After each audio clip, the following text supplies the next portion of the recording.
इसके अलावा कुछ चारा नहीं है। इसके बाद मोहतरमा रेशमा रऊफ़ सवाल कर रही हैं, मुफ्ती साहब फिर क्या कफ़ारा क्या होगा?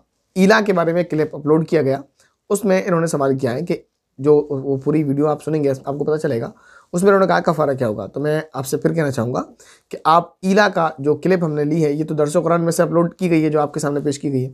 तो दर्स कुरान की जो कंप्लीट क्लिप है ईला के बारे में, वहाँ सुन लें, आपको जवाब मिल जाएगा।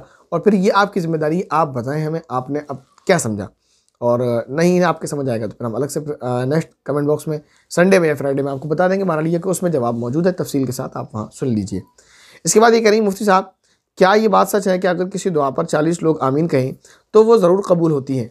मैंने ऐसा सुना है, जवाब की मुंतज़िर। लेकिन 40 की आदत के बारे में तो मैं नहीं कह सकता यकीनी, क्योंकि मेरे जहन में नहीं है कि मैंने ऐसा कुछ पढ़ा हो। अलबत्ता एक हदीस है, नबी करीम सल्लल्लाहु अलैहि वसल्लम का इरशाद है कि जब एक मजमा जमा हो और वहाँ पर कोई दुआ करे और सब लोग आमीन कहें तो वो दुआ कबूल होती है। तो 40 का तो अच्छा खासा मजमा हो जाता है। तो 40 लोग का मतलब एक आदमी कोई दुआ करे और 40 लोग आमीन कह दें, तो उस हदीस के ज़िम्मे में कि मजमा है और मजमे के में एक दुआ कर रहा है और सब आमीन कह रहे हैं तो दुआ कबूल हो जाएगी। बहरहाल 40 का अदद मैं ख़ास नहीं कर सकता, अलबत्ता ये मजमा है और इसमें कोई दुआ करेगा और लोग आमीन कहेंगे तो दुआ कबूल हो जाएगी। इसके बाद ये करेंगे, सर मैं उल्टी भी लटक जाऊँ तो मुझे सूरह काफिरून याद नहीं होनी, बड़ा कन्फ्यूज़न होता है। बहुत आसान है, आप उल्टे न लटके, आप बैठें और कुरान करीम सामने रखें। मैं आपको बता रहा हूँ, बहुत आसान है। जो कन्फ्यूज़न होता है वो आयत नंबर 3 और आयत नंबर 5 और 4 में, 3, 4, 5 में होता है कि कौन सी पहले कौन सी बाद में। तो मैं आपको बताऊँ, सबसे लास्ट में लकुम दीनुकुम वलिय दीन है, इसको तो भूल जाए। शुरू में 2 हैं, कुल या अय्युहल काफिरून ला अअबुदु मा तअबुदून। अब जो कन्फ्यूज़न होता है वो इसमें होता है, वला अंतुम आबिदून मा अअबुद वला अना आबिदुम मा अबदतुम वला अंतुम आबिदून मा अअबुद। इसमें होता है कौन सी पहले कौन सी बाद में। तो उल्टा सीधा कर देते हैं, कभी 2 बार इसको रिपीट करते हैं। तो इसको जहन में रखें, जो 2 आयतें हैं उनके बीच में एक आयत है वला अना आबिदुम मा अबदतुम, बस पहली एक आयत है, वही इस आयत के बाद में भी है। थोड़ा सा कोशिश और करेंगे याद हो जाएगी। मुझे बचपन में परेशानी होती थी, आपको भी होती है, क्योंकि ये पढ़ाई के एतबार से कह लिया जाए, आपके याद करने एतबार से बचपन है आपका, क्योंकि आपके नहीं कि याद नहीं होती, तो थोड़ा सा मेहनत करके याद हो जाएगी इंशाल्लाह। इसके बाद सवाल है मोहम्मद शाहिद जमाल साहब का। सवाल करें, अस्सलाम वालेकुम मुफ्ती साहब। वालेकुम अस्सलाम व रहमतुल्लाहि व बरकातुहू। सवाल ये है, क्या नबी करीम सल्लल्लाहु अलैहि वसल्लम को गैब इल्म था? गैब नहीं, इल्म गैब होता है, गैब इल्म नहीं। या तो गैबी इल्म लिखते आप या फिर इल्म गैब। क्या ये अकीदा रखना कैसा है, बताएं। अच्छा, पहले सवाल क्लियर कर दें। देखिए, पहले इस तरह के सवाल का कोई फ़ायदा नहीं है। काफ़ी टाइम से इस तरह के सवाल हो रहे हैं, जवाब दिए जा रहे हैं, इख्तलाफ फैलता है इन सवालों से। तो वो सवाल जो आपके फ़िक़ही मसाइल हों, आपकी ज़रूरियात हों, उनके सवाल करें। इनसे फ़ायदा क्या? अच्छा, मान लेते हैं अगर नबी करीम सल्लल्लाहु अलैहि वसल्लम का इल्म गैब था, तो इससे हमें क्या फ़ायदा? नहीं था तो हमारा क्या नुकसान है?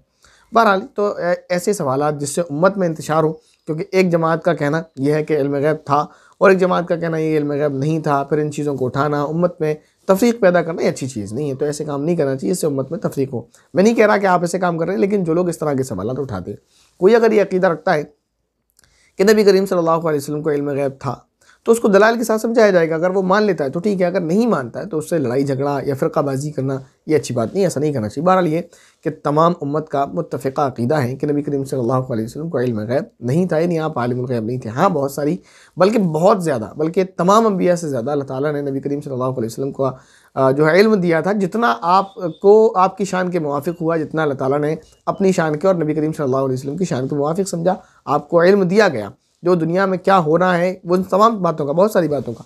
लेकिन उसको इल्म गैब इसलिए नहीं कह सकते। देखें, आप एक चीज़ समझें, इल्म गैब की जो तारीफ़ है वो ये है कि वो इल्म जो है गैबी हो, यानी वो किसी का दिया गया ना हो, किसी का सिखाया हुआ ना हो।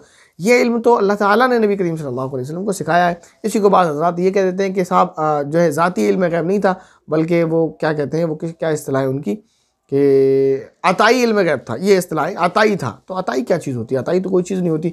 अल्लाह ताला ने नबी करीम सल्लल्लाहु अलैहि वसल्लम को इल्म दिया है, वो इल्म है, आपको बहुत सारा इल्म है, तो इससे कोई फ़ायदा नहीं। बहुत सारी आयत हैं, जैसे एक आयत है वइंदहु मफ़ातिहुल गैबि ला यअलमुहा इल्ला हु, कि अल्लाह ताला ही के पास गैब की कुंजियाँ हैं जिसको अल्लाह के अलावा कोई नहीं जानता। ऐसी ही एक आयत है, नबी करीम सल्लल्लाहु अलैहि वसल्लम इरशाद फरमाते हैं, कुल मा अदरी मा युफ़अल, कुरान करीम के अंदर आयत है, मैं कह रहा हूँ नबी अल्लाह के नबी इरशाद फरमाते हैं, सॉरी ये कुरान करीम की आयत है, हदीस नहीं बल्कि आयत है।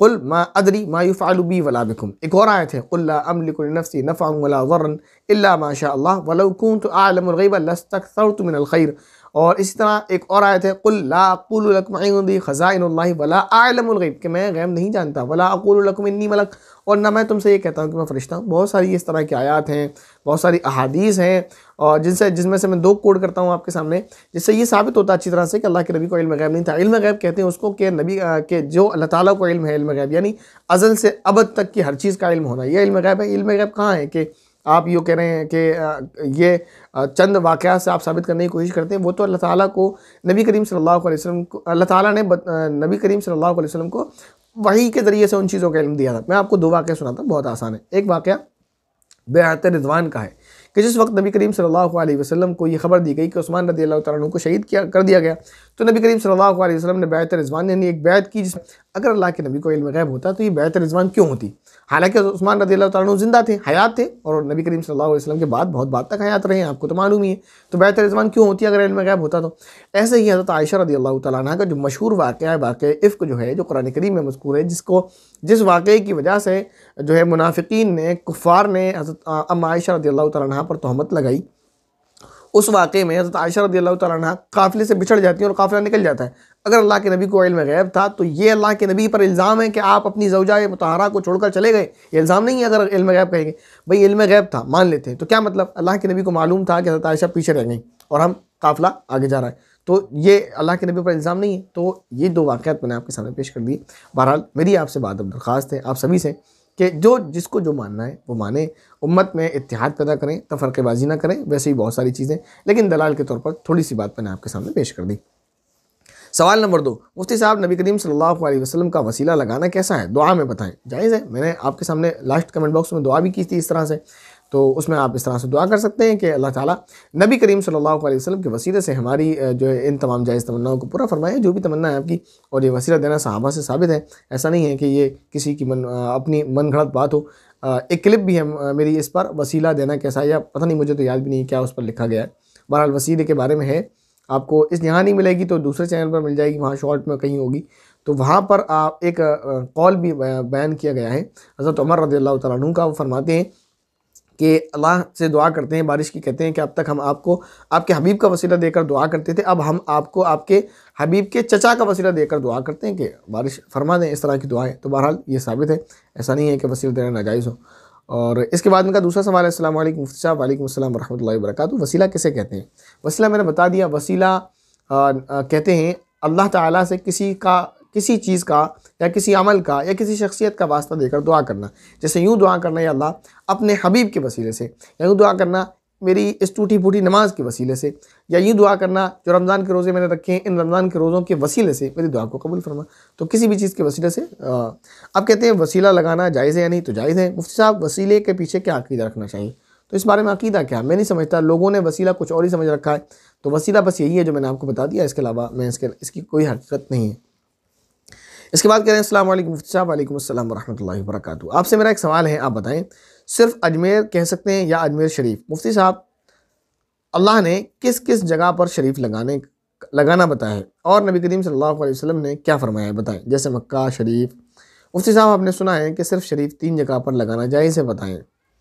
देखें, हमारे लिए मुक़द्दस जो मकामात हैं इस दुनिया में वो 3 हैं। एक मक्कतुल मुकर्रमा जहाँ पर अल्लाह ताला का घर है यानी काबतुल्लाह, दूसरा मस्जिदुल मुनव्वरा जहाँ पर नबी करीम सल्लल्लाहु अलैहि वसल्लम है, तीसरे फ़लस्तीन वो सरज़मीन जो अम्बिया की सरज़मीन कहलाती है, और जहाँ पर बैतुल मुक़द्दिस और क़िबला अव्वल है, क़िबला ऊला है। तो ये मुक़द्दस जगह है। आपने मक्कतुल मुकर्रमा सुना, मदीनतुल मुनव्वरा सुना, कभी किसी को फ़लस्तीन शरीफ कहते हुए सुना? नहीं सुना ना, तो कोई हर्ज नहीं है, आप फ़लस्तीन शरीफ कहते हैं, फ़लस्तीन कहते हैं, आप उसकी अज़मत और आप उसका एहतराम आपके दिल में है, ये काफ़ी है। बहरहाल बाकी रहे अजमेर शरीफ, बरेली शरीफ या कोई और शरीफ या जो भी हैं जो लगा रहे हैं, तो आपकी मर्ज़ी, आप शरीफ लगाएं या कुछ भी लगाएं।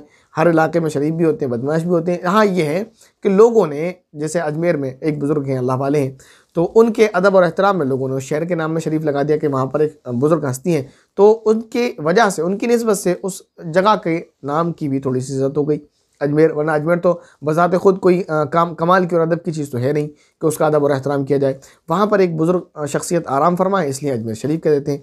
तो ऐसे ही बस ये है अक़ीदे के मतलब अक़ीदत की वजह से, वरना इसका कोई हर्ज नहीं है, आप अजमेर कह लें या अजमेर शरीफ कह लें।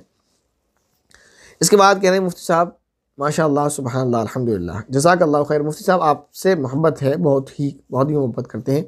मैंने कहते हैं मैं तो सभी से मोहब्बत करता हूँ माशाअल्लाह, तमाम मुसलमानों को, तमाम मुसलमानों से, बल्कि सारी इंसानियत से, बल्कि सारी मखलूक से मोहब्बत होना चाहिए। अल्लाह ताला ने जो जितने भी मखलूक इस दुनिया में पैदा की हैं, जो इंसान हैं, जानवर हैं, जो भी हैं, सबसे मोहब्बत होना चाहिए।